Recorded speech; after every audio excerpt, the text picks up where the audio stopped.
Hello friends, welcome to my YouTube channel.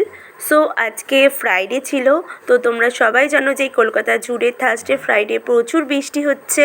তো বৃষ্টিকে পরোয়া না করে আমি ইকোনমিক্স পড়ার ব্যাচে বেরিয়ে যাই।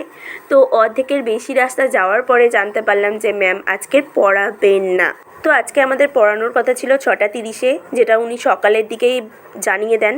তো সকাল থেকে বৃষ্টি হওয়া সত্ত্বেও উনি একবারও আমাদেরকে তাড়াতাড়ি ইনফর্ম করেননি যে উনি আজকের পড়াবেন না। তো 6:35 থেকে একটা মেয়ে জানায় যে উনি পড়াবেন না।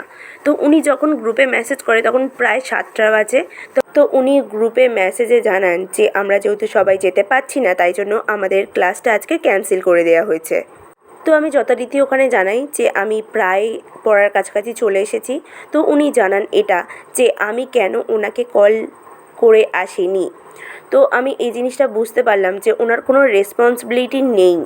তো আমি বুঝতে পারলাম যে আমি হ্যারাসমেন্ট হয়েছি। তো হ্যারাসমেন্টের শিকার হয়ে আমি আর ওখানে কিছু বলার সুযোগ পেলাম না বা বলার কোনো ভাষা খুঁজে পেলাম না। এই জন্য বাড়ির দিকে রওনা হচ্ছি। তো দেখলাম রাস্তাঘাটে চারিদিকে এই বৃষ্টিতে পুরো জল জমে ভর্তি হয়ে গেছে। তার জন্য যানবাহন চলার জন্য প্রচুর অসুবিধা হচ্ছিল। একটা জিনিস দেখলাম যে যানবাহনগুলো নিয়ে বাইরে বের হলে প্রচুর প্রবলেম হবে এই বৃষ্টিতে, সেই যানবাহনগুলো নিয়ে কেন যে চলে আমি এই জিনিসটা একদম বুঝতে পারি না। নিজেদের হ্যারাসমেন্ট হওয়া আর অন্যদের হ্যারাসমেন্ট করার কি আছে এটা বুঝি না বাপু। তো এত কিছু শেয়ার করলাম তোমাদের কাছে কেন, তোমরা একটু এরকম টিচারের হাত থেকে একটু দূরে থাকার চেষ্টা করবে।